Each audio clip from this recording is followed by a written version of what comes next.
क्या आपको पता है 29 अगस्त को ही क्यों भारत में नेशनल स्पोर्ट्स डे सेलिब्रेट किया जाता है? आज हम जिस दिन को स्पोर्ट्स डे सेलिब्रेट करते हैं उसी दिन जन्म हुए थे मेजर ध्यानचंद सिंह। आज हम जिस इंडियन हॉकी प्लेयर के बारे में बात करेंगे उसने सिर्फ इंडिया तक हॉकी को सीमित नहीं रखा, उसने पूरे विश्व के सामने इंडिया को रिप्रेजेंट किया। मेजर ध्यानचंद सिंह जो भारत के हॉकी के इतिहास में एक महान खिलाड़ी थे, जिसका जन्म हुआ था 1905 29 अगस्त उत्तर प्रदेश की इलाहाबाद जिले में, जो आज के दिन में प्रयागराज में पड़ता है।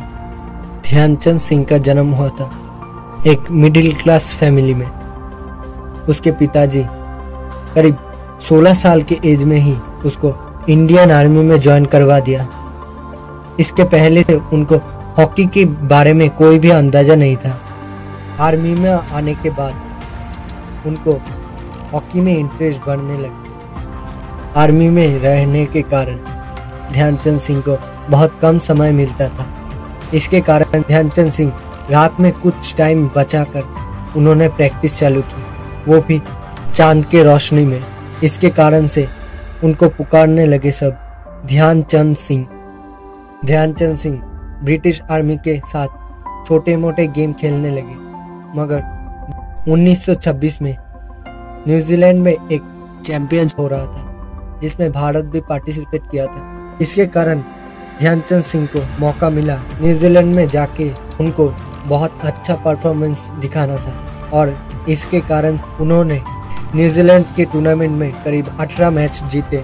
ध्यानचंद सिंह की न्यूजीलैंड पारी के बाद बहुत अच्छी गेम चली। न्यूजीलैंड से आने के बाद ध्यानचंद सिंह को इंडियन हॉकी फेडरेशन ने बुलावा दिया और उनको 1928 के नीदरलैंड एम्स्टर्डम में होने वाली ओलंपिक गेम्स के लिए शामिल कर लिया।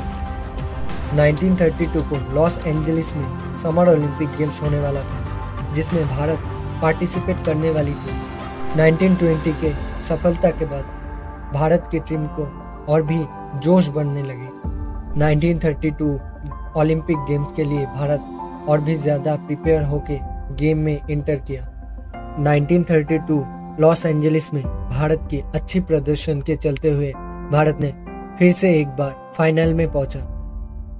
इंडियन हॉकी फेडरेशन ने भारत की कैप्टन बनाया ध्यानचंद सिंह को। 2 ओलंपिक में 2 मेडल, इसकी बहुत बड़ी कारण थी ध्यानचंद सिंह।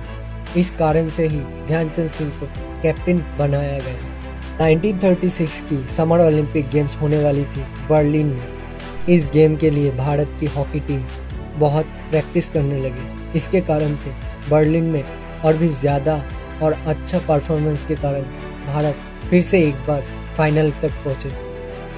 भारत की हॉकी टीम की सबसे बड़ी लक्ष्य थी लगातार 3 साल हॉकी गोल्ड मेडल जीतना। इस लक्ष्य के रहते हुए Bharat Berlin summer Olympic games में पार्टिसिपेट किए, और भारत के अच्छे परफॉर्मेंस के चलते हुए और ध्यानचंद सिंह के बहुत अच्छे परफॉर्मेंस करते हुए और बहुत गोल करते हुए भारत ने फाइनल तक पहुंची।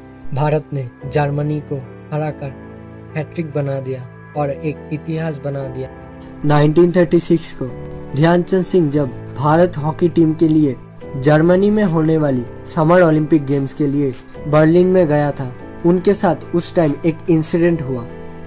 जर्मनी के प्रेसिडेंट एडोल्फ हिटलर ने उनको कहा था जर्मनी के नेशनल टीम में खेलने के लिए। भारत ने लगातार 3 साल गोल्ड मेडलिस्ट हो गए। बर्लिन की समर ओलंपिक गेम्स में भारत ने करीब 38 गोल्स किए। सेकेंड वर्ल्ड वॉर होने के कारण भारत ने सेकेंड टाइम ध्यानचंद सिंह को ओलंपिक गेम्स में नहीं खेलते देखे। मेजर ध्यानचंद सिंह की कैरियर 1926 से लेकर 1949 तक चले, जिसमें उन्होंने 185 मैच खेले और 570 गोल किए। ये इतिहास आज भी भारत के हॉकी के लिए एक माइलस्टोन बनकर रह गए। 1956 को मेजर ध्यानचंद सिंह को उनके पूरे हॉकी करियर में अच्छे प्रदर्शन के चलते हुए भारत सरकार पद्म भूषण अवार्ड से सम्मानित किया मेजर ध्यानचंद सिंह को। ध्यानचंद सिंह की बहुत सारी मेडल थी, जिसमें 3 मेडल थी उनकी लाइफ की सबसे बड़ी अचीवमेंट, जो थी 3 ओलंपिक गेम्स में लगातार 3 साल गोल्ड मेडल जीतना। ये सिर्फ ध्यानचंद सिंह के लिए ही नहीं, हमारे भारत के गर्व का विषय है। 1979 को उसकी देहांत हो गई, जिसके कारण भारत ने एक माइलस्टोन खो दिया। ध्यानचंद सिंह सिर्फ भारत के लिए ही नहीं, पूरे विश्व के लिए एक मिसाल थी। आज भी बहुत सारे हॉकी प्लेयर ध्यानचंद सिंह को गुरु मानते हैं। आज हम जिस दिन को स्पोर्ट्स डे सेलिब्रेट करते हैं 29 अगस्त, उसी दिन जन्म हुए थे मेजर ध्यानचंद सिंह।